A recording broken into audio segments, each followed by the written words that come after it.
Hello everyone, we're standing here today at the Hydrogen Technology Expo in Hamburg, organized by Transglobal Events. My name is Johan Wiebe from the Hydrogen Standard, and at the moment we are at the booth of Cevotec. Next to me stands Thorsten, and he's going to tell us a little bit about their technology and their solutions. But before we delve in, Thorsten, thanks for having us. Very welcome. Pleasure to be here. Fantastic, it's a pleasure for us to be here as well. But before we delve in sort of the detail of the technology you offer, give us a little bit of an introduction about Cevotec and your role in the business, please. Perfect. I personally co-founded the company about 10 years ago, and we offer automation equipment, in this case, to produce dome reinforcements on vessels. Okay, great. Can you tell us a little bit more details about how you enhance these vessels? Absolutely. Basically, our production equipment places local reinforcements on the dome area of composite pressure vessels. By doing so, you basically have an opportunity to take overall material out of the composite shell, reduce the material uses, reduce the weight, get the tanks lighter. Okay, so this is material as composites and not steel, sort of like the more traditional vessels that are used for gases, is that correct?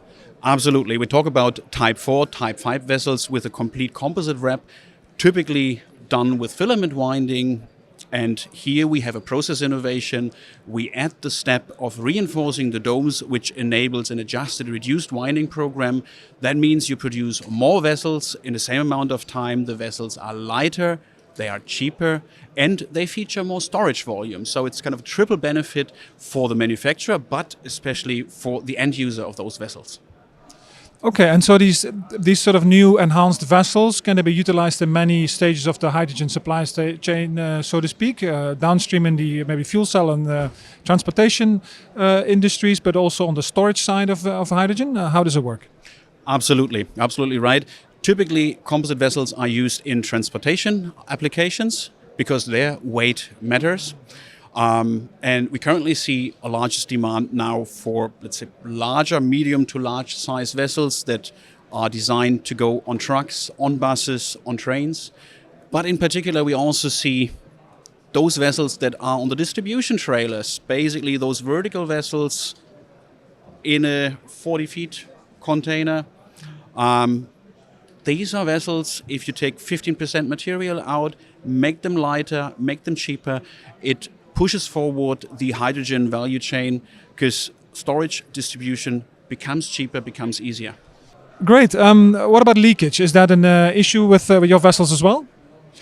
Not at all. I mean, at the end, we don't build the vessels. We provide basically the tool to manufacturers of those vessels to produce better vessels. They all still need to be certified according to the prevailing standards. So no change in that, no compromise of safety, security.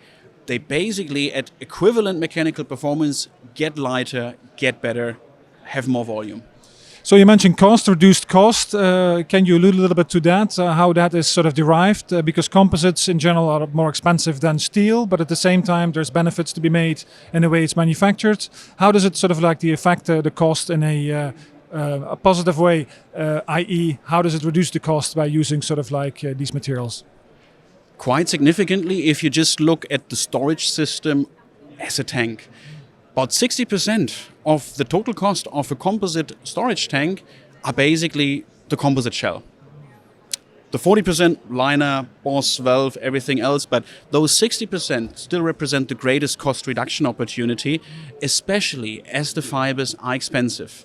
And when we look at demand forecasts for both the tanks here in the hydrogen industry, but also other strong users of carbon fibers like the wind energy, the turbine blades, then everything points towards a fiber shortage in the market in the next 5 to 10 years, which means further rising prices for the fibers. And then it's even more relevant to save on material that gives you a competitive advantage, especially as this is a global competition. Basically, you find the hydrogen value chain in every continent, in every country of this world.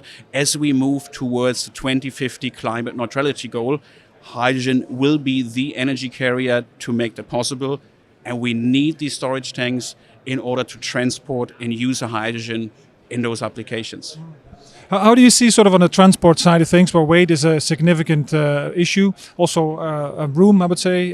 How do you see this segment when you break it down in transportation, cars versus trucks versus buses? Do you uptake in the prospect of sort of adopting your technology in those areas? As mentioned, right now we see the largest demand coming from, say, larger tanks, so truck size, bus size, trains. I personally believe this will be a big topic also in marine ships, make ships green and clean.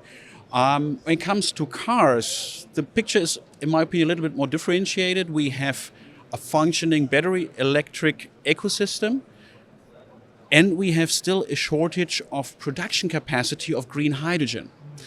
And we have transformation losses as well.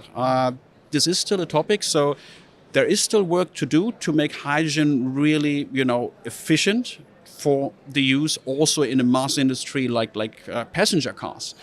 Until we are there with enough green hydrogen production capacity, I believe hydrogen will first serve other industry sectors that don't have an alternative. Passenger cars, as we see today, they have a battery alternative that at this point in time is probably for most car applications, for most car usage scenarios, the better alternative. But also here, I believe that there will be a market segment also in the car area where hydrogen is a good solution. We'll probably see what happens in the next 5 to 10 years in this regard. Can you give us a little bit of a breakdown, sort of a technical specification of the equipment, of the product? Absolutely. So by reinforcing the domes of the pressure vessels, we have the opportunity to take material out of the cylindrical area. All of this has to do with fiber orientations. Those orientations that are good for the dome area are not good for the cylindrical area. And with this technology, we have an opportunity to break it into the different segments and basically optimize domes versus cylinder, take material out in the cylindrical part, 15% net on net savings. Fantastic, Thorsten. That was a very comprehensive, very interesting conversation. It was great to be here. Absolutely. Same. Thank you.